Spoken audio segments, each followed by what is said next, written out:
Hello again guys, nk'ibisanzwe ni teacher Cedric. So ni muri somo cyangwa se muri video y'uyu munsi tugiye kureba hamwe uko wasaba inguzanyo yo kwiga muri HEC Rwanda cyangwa se how can you apply for loan in Higher Education Council Rwanda.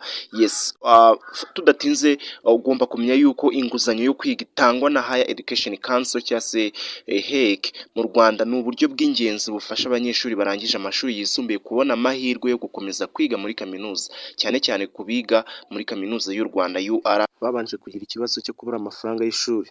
Umva ntabwo abantu bose baba bafite ubushobozi bwo kwishyura ya mafaranga y'ishuri, so ku bantu badafite ubwo bushobozi bakaba barabaye admitted kwiga muri UR cyangwa se mu yindi kaminuza, ariko cyane cyane muri UR. Ahangaha niho HEC iza kugira umumaro wo kuba yabahereza inguzanyo. Iyo nguzanyo rero igufasha kwishyura amafaranga y'ishuri ndetse n'ibindi bijyanye n'imyigire, ariko ikazishyurwa umaze kubona akazi. Ni ingenzi kwibuka ko inguzanyo atari impano ahubwo ari inshingano yo kwishyura. Yes, usanga bamwe nyine bayihawe ugasanga nyuma yaho ntabwo bashaka kwishyura. Ugomba kwibuka ko uba ugomba kuzayishyura nyuma yaho, like umaze kubona nk'akazi. Yes, noneho ushobora kwibaza uti se ni bande baba bemerewe gusaba ino nguzanyo? Yes, uwemerewe gusaba ni uwarangije amashuri yisumbuye mu gihe cyegereye umwaka w'ishuri arimo gusabiramo inguzanyo, kandi barahawe iteka cyangwa se uburenganzira bwo kwiga muri kaminuza y'u Rwanda cyangwa se barabaye somehow admitted to UR.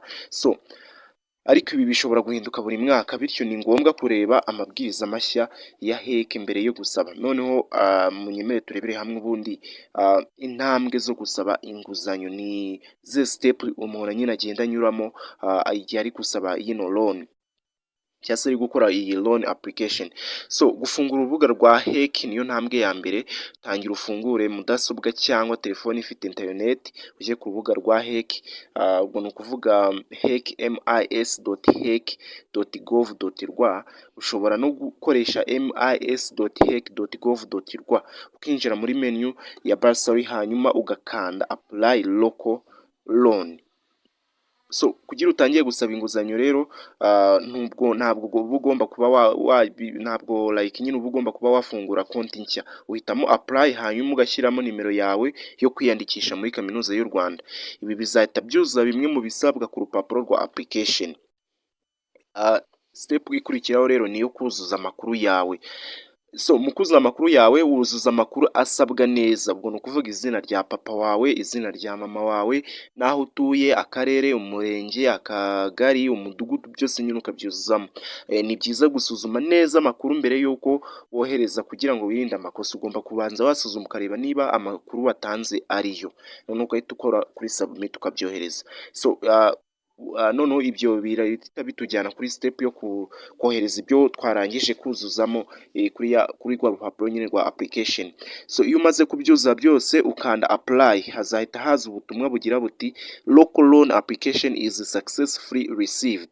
Ni byiza gufata screenshot cyangwa kwandika itariki nk'ikimenyetso. Noneho ushobora no kwibaza uti se ni gute nagenzura ibisubizo byo bampaye, niba baranyemereye cyangwa se batari banyemerera? Icyo ugomba kumenya ni uko nyuma y'itariki ntarengwa usubira kuri urwo rubuga ugakanda request loan results, hanyuma ukandika nimero yawe yo kwiyandikisha, ukareba niba washyizwe ku rutonde rw'abahawe inguzanyo.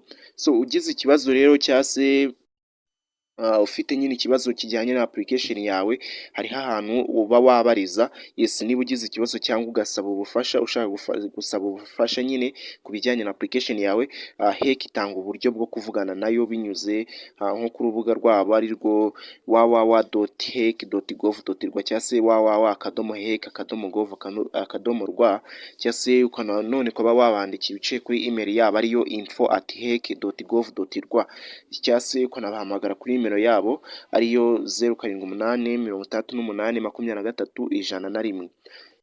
Yes, ndasubiramo ni 0783823101. So in the end dusoza, ntabwo nshaka yuko ino video, iyi informative video iza gutinda.